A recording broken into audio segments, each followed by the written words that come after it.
Jazzmaster out, and I got a couple of my favorite amps. These amps are made by Harmony. This one I can see here is model H410A, and that one's model H410. These are 5-watt amps.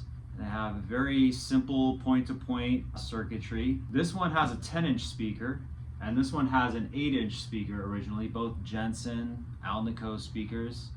And I have this one wired so that I can bypass the speaker and plug it into an external cabinet. So right now I'm actually playing it through this Garnet cabinet. These amps both have a 12AX7 preamp tube and a 6BQ5 power amp tube, which is the American name for an EL84. Right now I have the amp cranked. It's pretty much on 10. Tone is on 10. I'm also using the amp's built-in effect, which is a tremolo.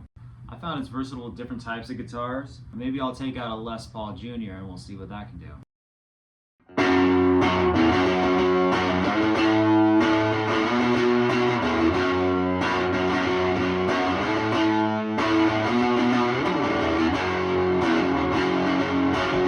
Wow, these two instruments really have a lot of synergy. I still have everything cranked, but I can show you how much you can clean it up just by picking lightly. So crystal clear, all I'm doing is picking lighter. Let's try another song, let's see.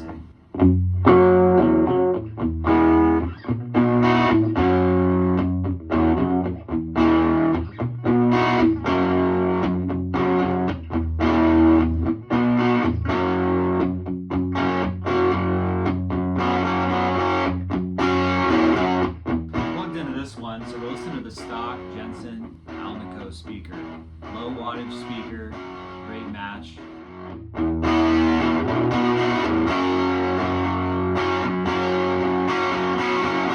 If you've ever been told by somebody to turn down and you're like, hey man, I can't turn down, that's where the sweet spot of my amp is, that's where all the tone is at. Well, nice thing about this amp is it doesn't get very loud. Even when you have it on 10, it's not very loud. It's going to be hard for somebody to tell you to turn down.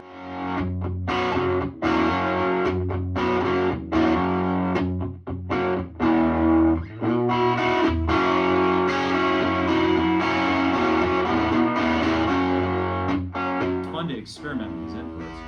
Right now, I've just been playing the whole time through this first instrument input. So there's that clean tone that we kind of started with.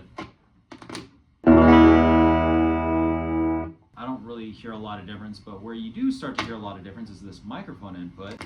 To my ear, it gives a little more compression and a little more gain too. Let me try playing something with this.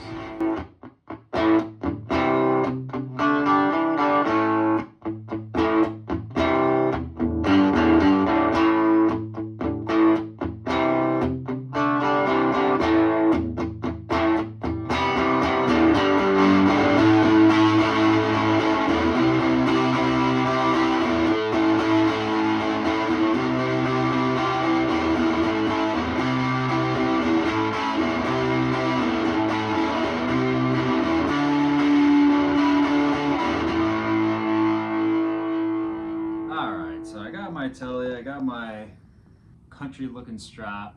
Just to give you some background, this amp here, I've actually owned that amp for about 25 years now, which sounds crazy to say, but I got it for free. Somebody left it behind when they moved out of an apartment.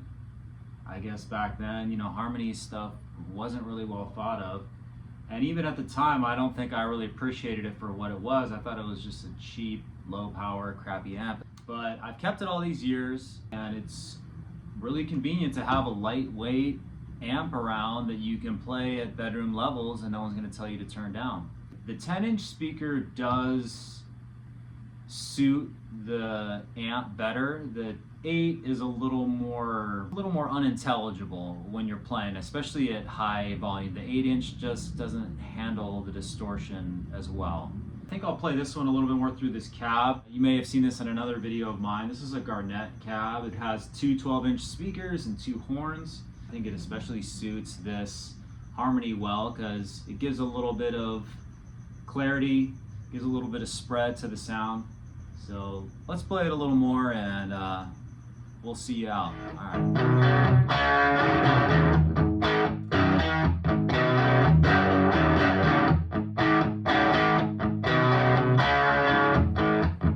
Not bad for a unserviced tube amp.